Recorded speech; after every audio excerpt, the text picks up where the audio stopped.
Hi, everyone. My name is Bianca Navarro. I am the Florida organizer at Vot-ER. And first off, I want to start off by congratulating your clinic for being chosen for our Community Civic Engagement Grant Program. I am so excited for all the work we're going to accomplish together and cannot wait to see the number of patients your clinic is going to help get ready to vote. With our tools, you're going to easily integrate civic engagement into your everyday routine, so you could do this work without taking extra time out of your day, yet still be able to make a huge, lasting impact and advocate for your patients in a new and empowering way. So my intention for this video is to help familiarize your team members with the concept of civic health and the connections between civic engagement and health outcomes. Then I'm going to give an overview of how to use Vot-ER's nonpartisan civic engagement tools with patients and community members. And lastly, we'll wrap up with some next steps and guidance for you all as you integrate civic engagement into your clinic. So for those of you who might not know, Vot-ER is a national nonprofit connecting healthcare institutions and providers with nonpartisan resources and training to be able to implement civic engagement as an intervention and prevention tool among the services that they provide. So we work with hundreds of phenomenal partners like Ultimed and the National Association of Community Health Centers, who have empowered healthcare professionals to register more than 48,000 voters since 2019 using our disruptive tools. We are integrated in every corner of the healthcare system. So our non-disruptive tools include voter registration badges, posters, and digital messaging. And in the US, there are 51 million eligible people not registered to vote. This is a huge amount of people. And to give you some context of how big that number actually is, it's equivalent to the entire population of Spain. And when you look at the top three groups of people who disproportionately make up those 51 million unregistered voters in our country, they're people who are young, they come from low-income neighborhoods, and people of color. And the majority of patients who most negatively impacted by poor healthcare policy come from those same three groups. So we see this overlap between unregistered eligible voters and patients most marginalized by our current healthcare system. And we believe we could start to transform these patients' healthcare experience by beginning to ask one simple question, and that is, are you registered to vote? Voting is just one tool to advocate for what we care about, but we know it's a really powerful one. And empowering patients to start thinking about voting and how policy impacts their lives in a nonpartisan way, we are giving them agency to make the best decisions for their health. So this brings us into the link between community health centers and voting. Civic health is indicative of overall health. It refers to the idea of bringing together community resources to advocate for the needs of patients. Real-world examples have shown that there is an interdependency between voting and health. And community health centers are a great vehicle to empowering patients with their vote. I'm sure most of you are aware that community health centers in particular provide affordable care to some of the country's most medically underserved and vulnerable communities. Community health centers have a unique opportunity to shape the long-term health of the communities they serve and to empower their patients. And this can be accomplished by improving the structural determinants of health through civic engagement work, because patients will be able to use their voice to help shape the policies put in place that affect almost every aspect of their life and not just their health. So with voting, patients have the opportunity to elect officials that then shape and mold the environments that impact their daily lives and their health. Economic and social policies passed by elected officials decide what health services are available to which communities and at what cost.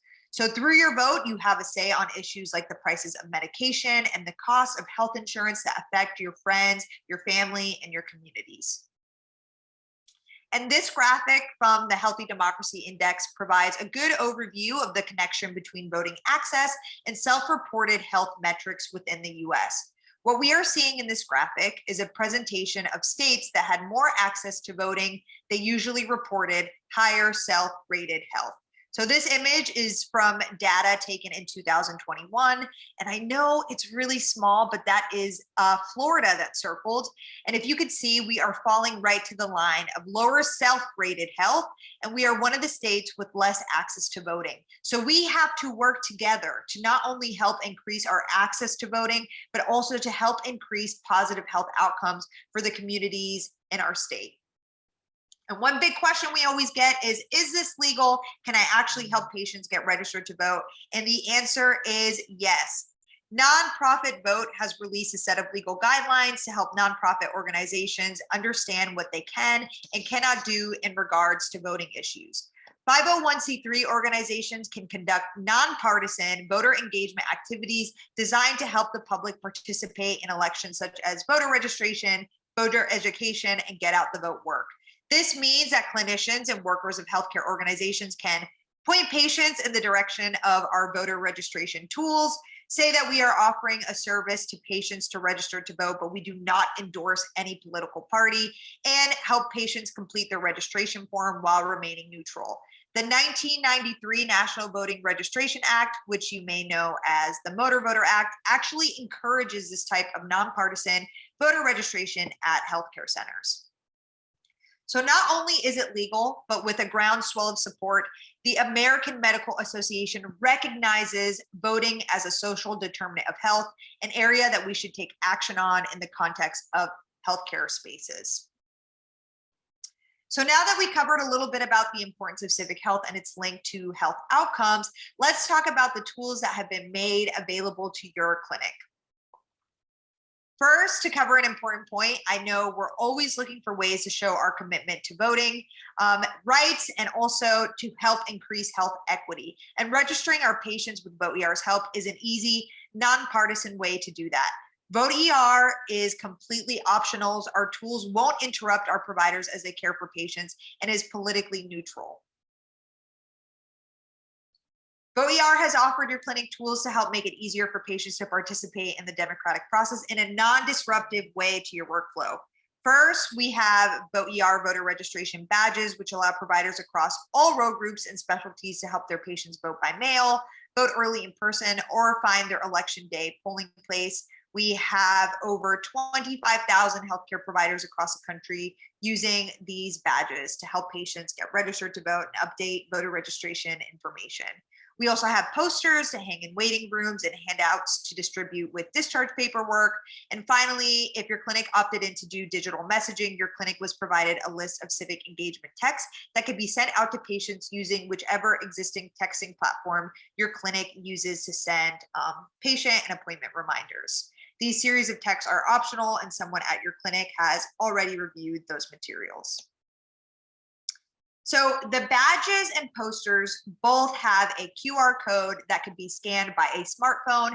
They also have a text code on it. For example, it might say text vote to 34444, which could be used on any cell phone with texting capacity. And also on the poster, there is a website URL. So the QR code, the short text code, and the web URL are all specific to your clinic. This means we could track your clinic's impact and be able to measure how many patients have interacted with your tools. And patients can engage with these tools in one of three ways. First, they could use the camera on their smartphone to scan the QR code from either the badge or the poster. They could use any cell phone at all to text the short code, or they could use any device, a phone, tablet, or computer to visit the website URL. Once they do one of those three options, it'll bring them to a landing page pictured here, and they can click on the appropriate option related to voter registration or voting by mail. And a really, really important thing, there is a Spanish language option on the landing page that you could see at the top right corner. So please direct a patient that is Spanish speaking to press that button on the top of the page, and then it will change their landing page to the appropriate language. And one of the questions that we frequently get asked by providers is, what if patients have questions about voter registrations that they cannot answer? The good news is that your interaction with the patient should only involve you inviting them to engage with the tools. Our goal is to incorporate civic engagement into your clinic while maintaining respect for your priorities as service providers and the job that you signed up for, which means that we do not expect you to walk them through the process of registering to vote or to answer any of their questions. Again, the biggest thing that we do not want to do is take extra time out of your already busy work schedule. That is what the helpline is for, to answer any patient's questions in real time with anything voting related. We have a partnership with nonpartisan organization called Vote Riders, whose mission is to be able to answer questions from voters and provide them with accurate, up-to-date information related to voter registration, election laws, and voting requirements. So on the portal at the bottom of the page, there is that button that says text us. You can let your patients know that if they have any questions related to the registration process, they can direct chat with someone and that can answer all their questions quickly and easily just by them texting that button. Okay, so what is a service provider's role in all of this? Simply to invite patients to engage with the tools. Show them how to pull up that landing page and then let them take it from there. A 20-second task of asking them if they are registered to vote or pointing them in the direction of the tools. What does it look like to invite your patients to engage with the tools? The answer is it can look like whatever works best for you and fits into the structure of your service or visit. That said, we have collaborated with voting experts and healthcare professionals to provide scripts that are nonpartisan, research-backed, and appropriate for most clinical settings. These scripts are available on our website, but I'll give you a really quick rundown here.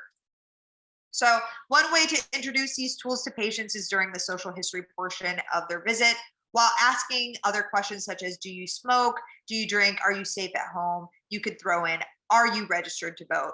You could also add this question at the end of social history check-in. So something like, we're all done with this portion of your check-in. I now want to transition to something else that's really important to your health and well-being, and that's voting. Are you registered to vote? Another way to introduce these tools to patients is at the end of a patient's visit. So for one example, this might sound like, before I leave, I'd like to check if you are eligible to vote and registered to vote at your current address. Your vote is a powerful tool to address and improve issues you care about, like your health. Local elections are often decided by a small number of voters, and the impact on your community is immediate. Through your vote, you have a say on issues like the prices of medication and the cost of health insurance that affect your friends and family. Now, with that being said, these are just small examples. I know that integrating this question might not feel natural at first, but the number one thing that providers tell me is that practice makes perfect. The more that you direct patients to the tools, the more that they get asked the question, are you registered to vote?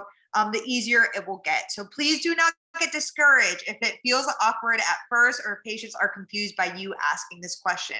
We simply state that the policies put in place that affect your access and affordability to healthcare are decided by elected officials, which is why we encourage our patients to vote. Now, you could still use scripts and talk to anyone about the power of their vote, even if you are not a healthcare provider. These tools are for everyone that work at your clinic, even volunteers. So our quick 1, 2, 3 formula is emphasized by the bold statements on this slide. First, introduce the concept of voting as a powerful tool. 2, bridge with relevant dialogue about how a small number of voters can make a big difference in our local community elections and resources. And then 3, invite them to take action by scanning the QR code or engaging with the materials in another way. We want to emphasize that few votes make a difference in so many elections, especially local elections, to skeptical voters. We know a lot of folks sometimes feels like their vote doesn't make a difference. And a lot of people feel that way, which is why a lot of people don't actually go out and vote. Well, the truth is those in power only care about the interests and want to appease the groups of people that voted for them and put them in a position of power. It should not be this way, but unfortunately, it is how it is for now. So we need to make sure that our communities utilize their voice to advocate not just for themselves, but also for their neighbors and their community. We put the power back in our hands when we decide who's in power, and then they need to appease us and address our concerns and address our needs. And then lastly, just one point I want to make is that a lot of providers love the work of Vot-ER because it gives them the opportunity to build stronger communities. So with all of that being said, what are some things that your clinic can do? There's a lot of different options. You don't have to do all of them. You pick and choose what works for your clinic. First, we want you to distribute Vot-ER voter registration badges to staff, hang voter registration posters in your health center, and you can also distribute postcards, handouts, voter ID cards, or other printed voter education materials to patients. You also have the option to incorporate voter registration options into discharge paperwork, social history questionnaire, or just the check-in process. You could even organize or host a community voter registration, education, or get out the vote event, or invite a local partner to run a voter registration table at your healthcare center.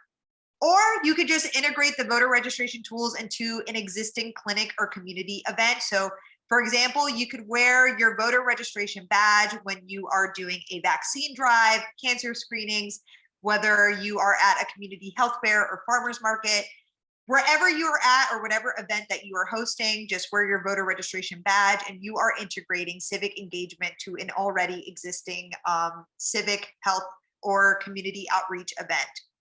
Or if you're a clinic that opted into digital messaging, you might be sending out civic engagement text to patients, or you could also send civic engagement emails to staff and patients. There are so many different things you could do, and just do whatever works for your clinic. If you just want to wear your voter registration badge or hang posters, that's fine. If you want to integrate it into events or even host an event entirely dedicated to voter registration, that's great too. I'm here to work with you all to find out what works best for you and your clinic. And as you begin to roll out these tools, you will quickly find out what does or does not work for your clinic. But either way, any one of these things you're doing, you're helping patients get ready to vote, and you're helping expand your electorate and empower your patients. So that is a wrap on this video, and I just want to thank you all for participating in this work. I'm so grateful to have so many incredible clinics on board. And again, I'm just so excited for you all to see the impact you will make on your patients and your community. So please do not hesitate to reach out with any questions at all, whether you want more materials, custom materials, you need a one-on-one training, or you just want to talk about other ways to make an impact. Email me at bianca@voter.org, and we could set up a time to chat. So with that, thank you for all that you do. Thank you for taking the time to be here. And remember, vote like your health depends on it.